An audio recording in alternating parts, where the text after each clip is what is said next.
Hi, welcome to Stories at Night.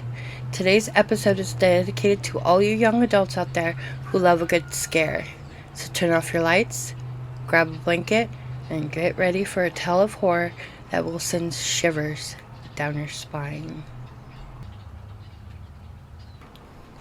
The path was swallowed by the encroaching darkness, the trees on either side clawing at the sky with skeletal branches. A chilling wind whispered through the leaves, carrying with it the scent of damp earth and something else, something metallic and unsettling.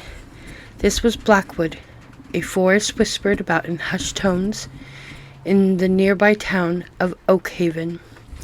Teenagers, fueled by bravado and a thirst for the forbidden, often dared to venture into its depths, but few ever returned.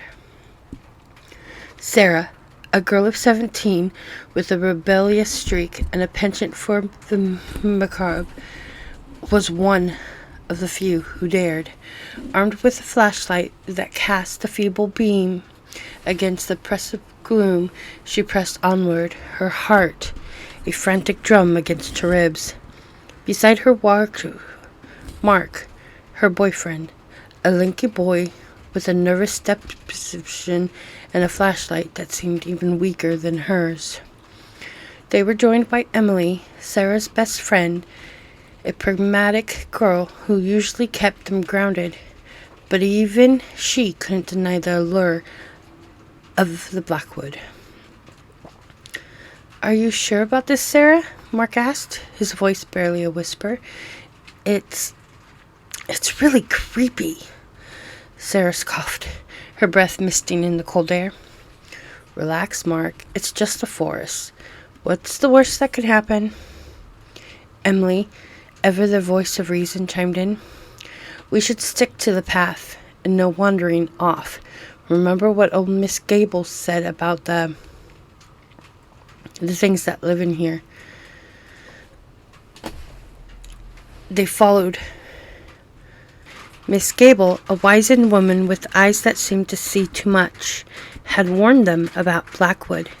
She spoke of whispers in the wind, of shadows that moved when no one was looking, and of a hunger that dwelled within the trees. They had dismissed her warnings as the ramblings of an old woman, but now, surrounded by the oppressive silence of the forest, Sarah felt a prickle of unease. They followed the barely discernible path, the beam of their flashlight dancing over gnarled roots and decaying leaves. The air grew colder, and the shadows seemed to deepen, twisting into grotesque shapes that played tricks on their eyes. The silence was broken only by the rustling of leaves and the occasional snap of a twig, each sound amplified by the eerie stillness. After what felt like an eternity, they stumbled upon a clearing. In the center stood an ancient oak, its branches reaching towards the sky like skeletal arms. Carved into its trunk were strange symbols, swirling patterns that seemed to writhe in the dim light. "What is that?" Mark whispered, his voice trembling. Sarah, despite her bravado, felt a chill run down her spine. "I don't know," she admitted, her voice barely audible, "but I don't like it." As they stared at the tree, a low growl echoed through the clearing. It seemed to emanate from the very earth beneath their feet. They spun around, their flashlights frantically searching the darkness.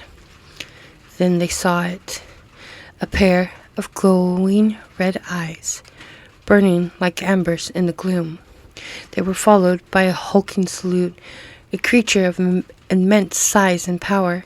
It was vaguely humanoid, but its features were distorted, its limbs too long, its head too small. It moved with a terrifying grace, its footsteps silent in the forest floor. Terror seized them. They turned and fled, their flashlights casting erratic beams as they stumbled through the undergrowth.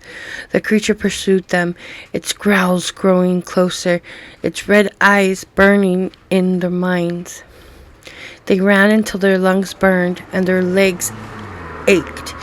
They didn't dare look back, knowing that if they did, they would see the creature gaining on them. Finally, they reached a point where the path seemed to disappear. They were lost, trapped in the heart of Blackwood. "We're going to die," Mark gasped, his voice choked with fear. Emily, ever the pragmatist, tried to gain control. "We need to stay calm. We need to find the path again." But it was too late. The creature was upon them. It emerged from the shadows, its form now fully visible in the flickering light of their flashlights. It was a grotesque prodigy of a human, its skin a silky gray, its limbs twisted and unnatural. Its eyes, those burning red embers, were fixed on them with a predatory hunger.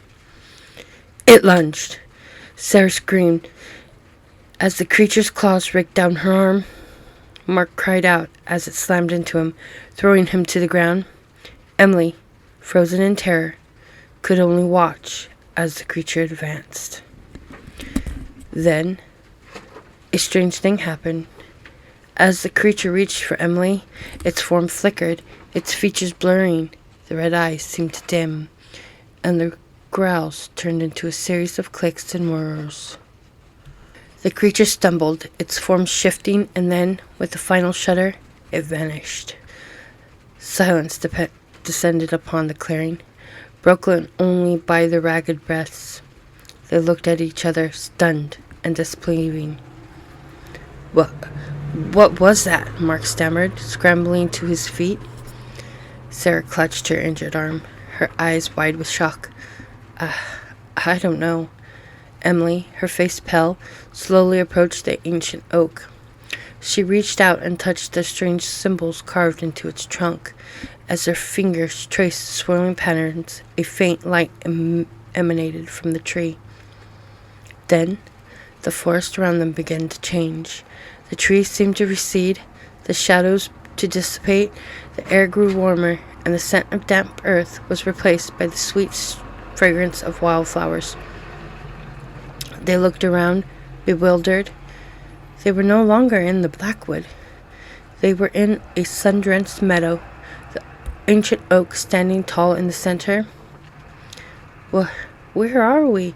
Mark asked, his voice still trembling. Emily, her eyes fixed on the tree, spoke in a hushed tone. I think we're not in Blackwood anymore." As they stood there, trying to make sense of what had happened, a figure emerged from behind the oak. It was an old woman, her face etched with wrinkles, her eyes twinkling with a knowing light. It was Miss Gable. "You shouldn't have gone into the Blackwood," she said, her voice soft but firm. "It's a dangerous place." "But the creature," Sarah stammered. "What was it?" Miss Gable smiled, a sad, snowing smile. "That, my dear, was a manifestation of your fears. The Blackwood feeds on fear. It takes what you fear most and makes it real." "But the symbols on the tree?" Emily asked. "Those are wards," Miss Gable explained. "They protect the forest from the things that dwell within, but they also allow the forest to show you what you fear." "So we were just imagining it?" Mark asked, his voice filled with disbelief. Miss Gable shook her head. "No, my dear, you weren't imagining it. You experienced it. The Blackwood is real, but it is also a reflection of your own mind." She paused, her gaze sweeping over them. "You faced your fears. You survived.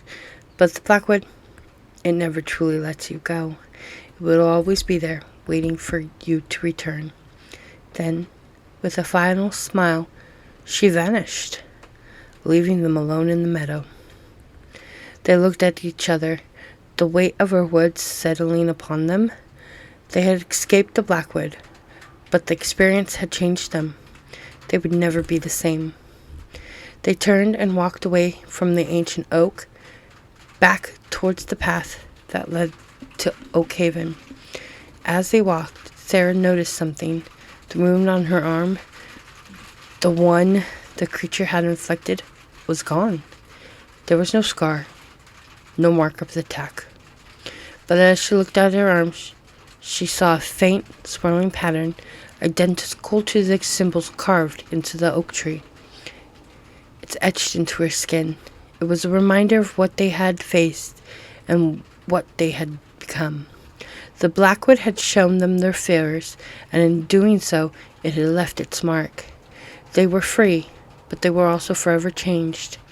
The forest and the things that dwelled within would always be a part of them.